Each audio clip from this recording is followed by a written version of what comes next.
नमस्कार। प्रस्तुत है आज का चिंतन। समस्या। सुखी जीवन का मूल आधार सदाचार कहा गया है। सदाचार से क्या तात्पर्य है? समाधान। सदाचार का अर्थ है मानव मात्र की भलाई की भावना रखना, सबके हित को अपना हित समझकर तदनुकूल आचरण करना, सबके प्रति सद्भावना रहे, सभी सुखी हों, सभी आत्मकल्याण की प्राप्ति करें और किसी को दुख न हो, यह शुभ कामनाएं ही सज्जीवन का मूल है। इसमें प्राणी मात्र का हित समाया हुआ है। सदाचार घाटे का सौदा नहीं है। सर्वोच्च आध्यात्मिक सिद्धियों की प्राप्ति सदाचार से ही संभव है। तप, त्याग, कष्ट, सहिष्णुता, दान, दया, संयम आदि से ही आंतरिक शक्तियों का जागरण होता है। यह सारे सदाचार के ही विभिन्न अंग हैं। संसार के समस्त धर्मों का उद्देश्य मनुष्य को सदाचार की शिक्षा देना है। संपूर्ण आस्तिकता का आधार भी सदाचार ही है। परमात्मा की उपासना भले ही न करें, पर यदि कोई व्यक्ति अन्य प्राणियों के साथ आत्मीयता, दया, करुणा, शुचिता और सच्चरित्रता का व्यवहार करता है तो वह किसी उपासना से कम फलदायक न होगा। सदाचार सदैव ही अमिट रहता है और निष्ठा के अनुरूप बहुत काल तक लोगों का आंतरिक और प्रभावशाली मार्गदर्शन करता रहता है। सद्गुणों के द्वारा सुख और ईश्वर की प्राप्ति का यह एक अचल दैवी विधान है। इसे कोई मिटा नहीं सकता। समस्या। अपनी इच्छाओं, आकांक्षाओं को पूरा करने के लिए क्या किया जाना चाहिए? समाधान। नेतृत्व, लोक सेवा, धनोपार्जन, प्रतिष्ठा, ज्ञान, योग आदि संपदाएं पाने को। जिनके मन में लालसाएं उठती हों उन्हें सबसे पहले अपने को तपस्वी बनाना चाहिए। आलस्य, प्रमाद, समय का अपव्यय, बकवाद, ठलवापंथी, निराशा, निरुत्साह, अस्थिरता आदि दुर्गुणों को हटाकर तपश्चर्या के सद्गुण को अपने अंदर धारण करना चाहिए। तप ही कल्प वृक्ष है। तप का अर्थ है सच्ची लगन और निरंतर प्रयत्न। ये ही महान साधनाएं हैं जिनसे परमात्मा प्रसन्न होता है और इच्छित वरदान प्राप्त करता है।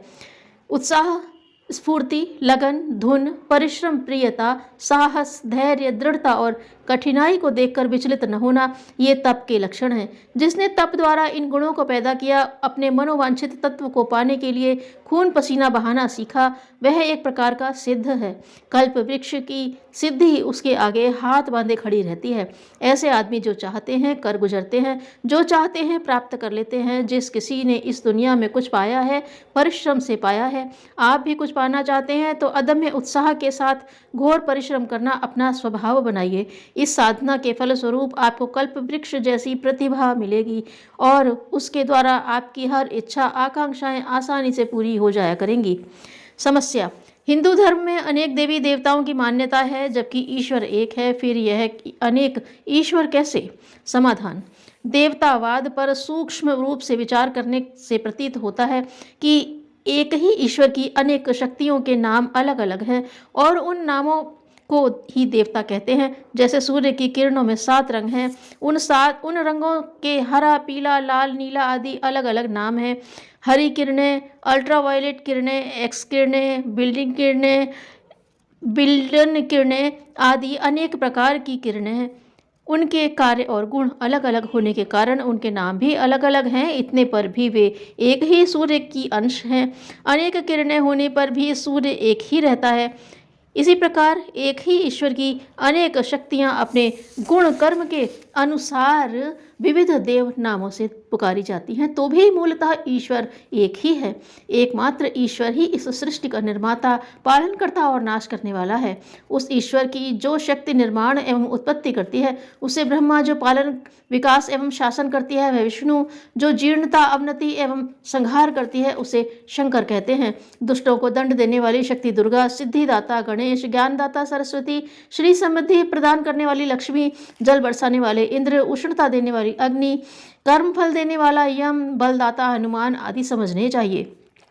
जैसे एक ही मनुष्य के विभिन्न अंगों को हाथ, पैर, नाक, आँख, कान आदि कहते हैं, इसी प्रकार ईश्वरीय सूक्ष्म शक्तियों के उनके गुणों के अनुसार विविध नाम हैं। यही देवता है। इनसे प्रकट होता है कि देवताओं क्या पृथक पृथक अस्तित्व नहीं है। ईश्वर का उसके गुणों के अनुसार देववाची नामकरण किया है। देवों के नामों का अर्थ ढूंढा जाए तो वह परमात्मा का ही बोध कराता है। एक ही ईश्वर को अनेक नामों से कहते हैं। समस्या।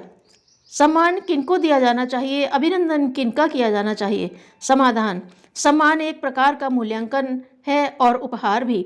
मूल्यांकन इस बात का कि उस सम्मान का आदर्श क्या है और उपहार उसके लिए जिसके बिना कोई प्रत्यक्ष लाभ उठाए यह काम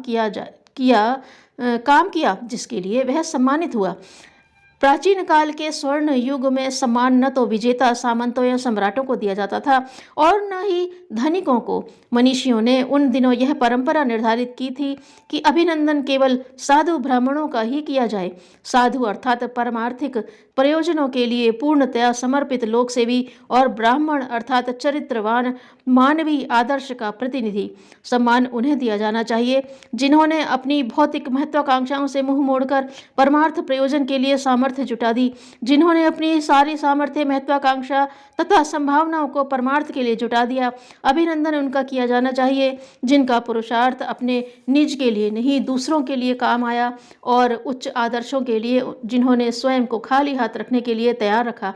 उनके प्रति कृतज्ञता व्यक्त कर कम से कम कुछ तो यह भार हल्का किया जाना चाहिए। यह इस बात का भी द्योतक होगा कि जनमानस में उत्कृष्टता के लिए कम से कम श्रद्धा दे सकने की वृत्ति तो जीवित है। इससे उन त्यागी परमार्थ परायण नर शार्दूलों को भी संतोष होगा। फिर उनकी सेवा साधना और निष्ठा समर्पण को स्वीकारा तथा महत्व दिया गया। समस्या, बुरी आदतों और दुष्प्रवृत्तियों को कैसे छोड़ा जाए। समाधान, बुरी आदतें अक्सर दूसरों की देखा देखी या संबद्ध वातावरण के कारण क्रियान्वित होती और स्वभाव का अंग बनती चली जाती हैं। जिन क्रम से आदतें अपनाई जाती हैं उसी रास्ते उन्हें छोड़ा या बदला जा सकता है। रुझान, संपर्क, वातावरण, अभ्यास आदि बदला जा सके तो कुछ दिन हैरान करने के बाद आदतें बदल भी जाती हैं। कई बार प्रबल मनोबल के सहारे उन्हें संकल्प पूर्वक एवं झटके से भी उखाड़ा जा सकता है, पर ऐसा होता बहुत ही कम है। बाहर की अवांछनीयताओं से जूझने के तो अनेक उपाय हैं, पर आंतरिक दुर्बलताओं से एक बार भी गुंथ जाना उन्हें पछाड़ कर ही पीछे हटना किन्हीं मनस्वी लोगों के लिए ही संभव होता है। दुर्बल मन वाले तो छोड़ने पकड़ने आगे बढ़ने पीछे हटने के कुचक्र में ही फंसे रहते हैं। अभीष्ट परिवर्तन न होने पर उनका दोष जिस तिस पर मढ़ते रहते हैं, किंतु वास्तविकता इतनी ही है कि आत्म परिष्कार के लिए सत प्रवृत्तियों के अभ्यस्त बनने के लिए सुदृढ़ निश्चय के अतिरिक्त और कोई उपाय नहीं है। जिन्हें पिछड़ेपन से उबरने और प्रगतिशील जीवन अपनाने की वास्तविक इच्छा हो उन्हें अपनी आदतों का पर्यवेक्षण करना चाहिए और उनमें से जो अनुपयुक्त हो उन्हें छोड़ने बदलने का सुनिश्चित निर्धारण करना चाहिए। सौभाग्य निर्माता प्रगतिशील महामानवों में से प्रत्येक को यही उपाय अपनाना पड़ता है। जीवन की दिशा ठीक कर देने और परिष्कृत दृष्टिकोण से जिंदगी जीने की प्रकाश प्रेरणा का नाम ही अध्यात्म है। धन्यवाद।